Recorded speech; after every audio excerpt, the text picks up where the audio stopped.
This is the Infiltrators' Scary Stories. On tonight's episode, everything from crazy ex-boyfriends to stalker neighbors, or when you're working and there's a stalker who's trying to kill you or kidnap you or something. These people can be really creepy. If you have a story, submit it at our website at theinfiltrators.godaddysite.com. A domain will be coming soon. Don't forget to subscribe to us on YouTube, search The Infiltrators, find us on social media, and listen to us on your favorite podcasting site. Now, here's 3 creepy stalker stories.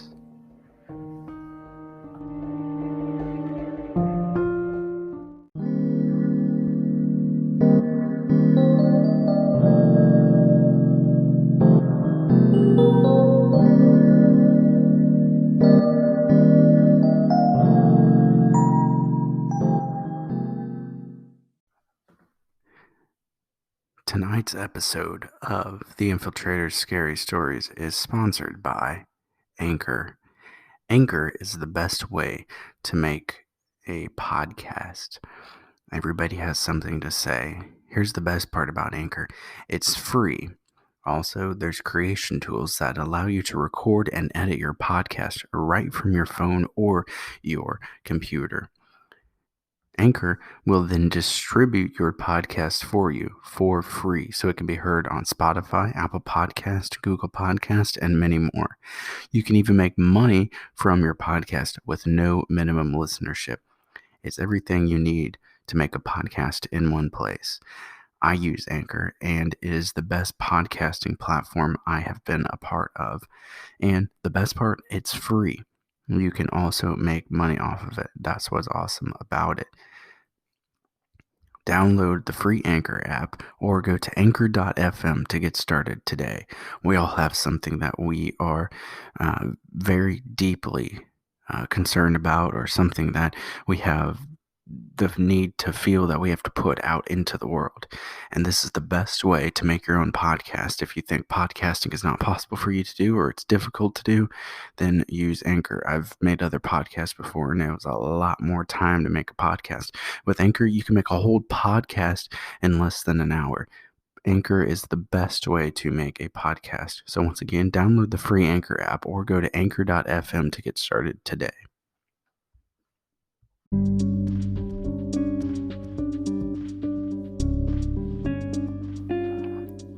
Number 1. The Ex-Boyfriend from Hell by The Shameful Pickle.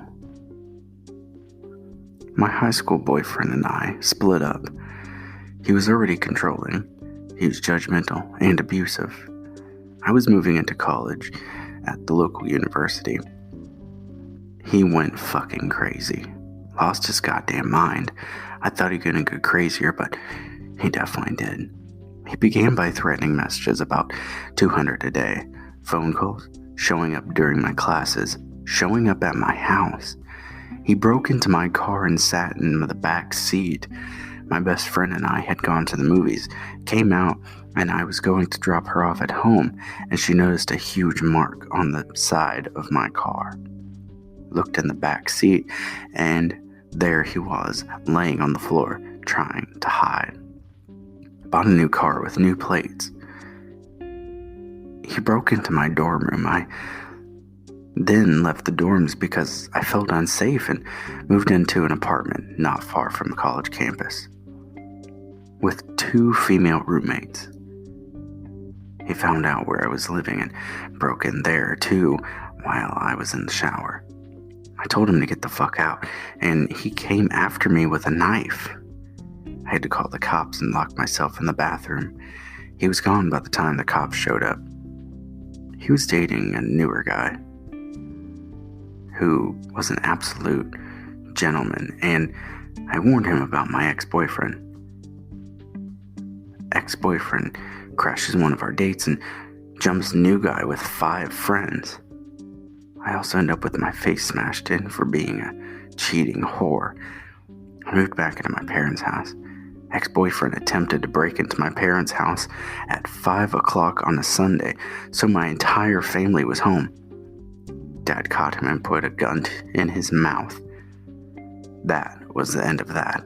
My dad is 6'5", ex-military, and scary. A side note, my dad did not kill him.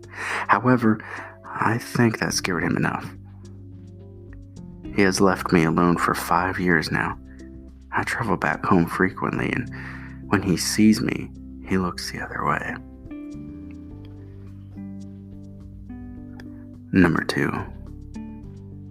Why Aren't You Online? By The Night Battles.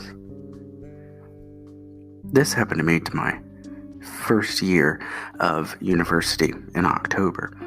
I was living in the dorms, and I need to give you a brief rundown of the dorms. You need a key card to gain access to your specific floor, so though someone on the 3rd floor and 4th floor live in the same building, they can't access each other's floors. I had injured myself playing sports, so I was under orders to rest, which meant no Halloween parties for me. Pretty sad for a horror fiend like myself, but I tried to make the time as happy as possible. I bruised myself helping to make costumes for people doing their makeup. Once I was finally finished, I packed up my makeup and decided to watch some movies in my room.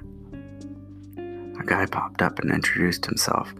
We chatted a bit and exchanged email addresses, and I walked back to my room and said goodnight. The first warning sign was that he walked into my room beside me. Despite me saying I was going to walk into my room, I felt really awkward and tried to say in a roundabout way that he needed to leave, but he wasn't getting the hint. I finally had to say, "You need to leave my room now." I chalked this up to him maybe being drunk or something, but I did wonder, how did he get on my floor if he wasn't with anyone partying? Before I went to bed that night, I checked my email, and there were 5 from the creep. The first thing being, "Hey, I'm so glad we're friends," and rest were asking why I wasn't online. A few days later, I got a knock on my door when I was studying, and it was him. I explained that I was studying and needed privacy. He tried to walk into my room again, but I braced my arm on the frame and said firmly that I need to study. The next day, he was at my door again, and the next. I began pretending that I was not home. Another day, there was a knock at the door, and when I checked the peephole, there was no one there. And I assumed the postman had come. I opened the door, and lo and behold, it was the creepy guy.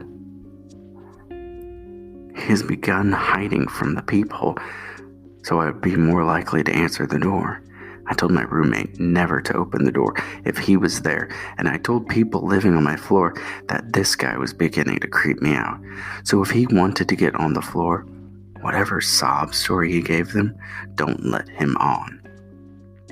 A few days after that, I was on the bus coming home, and I got a text from someone who lived on my floor telling me not to come home because this creep was on the floor and was sitting in front of my door, just waiting. I went to a friend's house and spent the night, and when I got home, I was told he had waited 4 hours before leaving. At this point, I was getting freaked out. A few days after that, he began waiting outside the building, and if I left, he would follow me wherever I went. I was too spineless to tell him to go away, and tried to be more passive about it. I never spoke and never gave any indication I was paying attention, but he followed me to class, the cafeteria, and always tried to follow me home and get access to the floor. I went to the resident advisor, an older student that sort of watches over the floor, and told her what happened. She spoke to the RA for his floor and was told that the creep had been telling his own RA that we were best friends and dating. My RA tried to explain that I was uncomfortable, but the other RA believed him, and that was that. Thankfully, one thing did deter him. He would never approach me if I was with a group of people, so my floor mates banded together. If I went to dinner, I went with my floor, and if I wanted to drink or seconds, someone had to come with me. Walking to class and even waiting for the bus was done in a group. He got onto my floor once when someone else was coming home, and he forced his foot in the door and let himself in. I was hidden in another room, and when he left my door to go to and sit in the television lounge and waited for me, I went downstairs and ran around the other side of the building and got into my room before he noticed. Then the phone calls began. I never gave him my number, but somehow he got my phone number and my room phone number. And at first it would be 1 or 2 calls a day until I told him I wanted him to leave me alone. Then the calls began coming in every hour, with him begging and pleading for me to talk to him without caller ID. I needed to answer the phone because of school and my part-time job. At this point, it was November and I was a wreck. I was tired of having to plan out doing simple things like going for food or walking to the bus stop. Stress wasn't helping me recover from my injury, and I was losing weight, and I just looked sickly. I went back to the RA and began to beg her to help me. She went to the head of the dorms and explained everything that happened. I explained how far this had gone, and my roommate told them that he had followed her a few times, demanding that she tell him where I was. I felt awful. She never told me this because she was afraid of upsetting me further, and I felt like I was an asshole for putting her through this garbage. I don't know what went on behind closed doors. From what I guessed, he was told to leave me alone, and further contact would result in him getting kicked out of the dorms. There was one email where he went insane on me, telling me how awful I was. How could I do this to him? We were so happy together. Surely I was cheating on him with other men. After that, nothing. At first, when I'd see him around campus, I would run into the women's toilets to hide. I'd see him around town or campus, and he'd always just stare at me. Never tried to approach me, never tried to get my attention. Just staring. I used to walk by and try to pretend I didn't notice him staring, and I'd try to act like my heart wasn't pounding.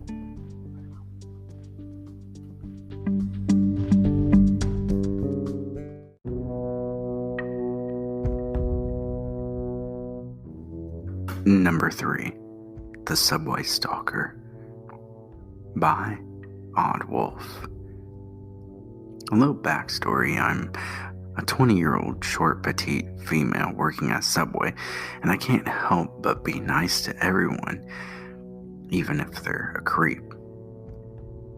I usually feel bad. About a year ago, we had this guy, 35 to 40 years old, who would come in every day for lunch. He was fascinated by my stretched ears and few piercings. He always asked questions about my piercings and my face. He would sit down after I rang him out and watched me from his table for 2 hours non-stop, just staring at me while I helped other customers. This goes on for about 2 weeks. Every day he would ask for my number, saying he has plugs and tunnels. He wants to give me access and sees me wearing them in my ears, and I always politely decline. One day, I'm alone in the store because my manager had to run to the bank. We were really slow that day, so I was just in the back room messing around on my phone.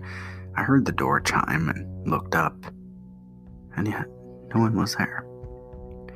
Then I saw the man walk past the front of the store really quickly, like he was in a hurry. The store phone rings. I say, "Thanks for calling Subway. How can I help you?" It's him. Is this the girl with the nice ears? Yes. Who is this? Are you alone in the back room, right? Right now? Are you working by yourself? At this point, I got really creeped out and knew it was him. I hung up and texted my manager the situation, and I told her to hurry up and get back. He called again, this time asking me every weird question, like what would I do with him in a room with a locked door, if I had a boyfriend, why I was playing hard to get, and etc. My manager gets back and I tell her everything. In the middle of the lunch rush, he calls again. This time, my manager answers, and to this day, he never told me what he said, but she had this look on her face that just made my spine shiver. She told me if he called again or showed up again, she would call the police. I thought that was the end of it, but I was wrong. 1 week later, I'm clocking out and getting ready to walk to my car. I parked in front of the building, and when I look outside, I see him standing right by my car, and he was looking inside of it. I was an idiot and left the back door unlocked. I watch him crawl inside, shut the door. The creep was trying to hide in my fucking back seat, and God knows what he would do when I got in. My manager locked the front door of our store and called the police. When they arrived, they pretty much had to drag him out of my car, and he was arrested. He had a butcher knife. He had a rope and a rag with chloroform on it. If I hadn't looked up when I did, I would probably be dead right now.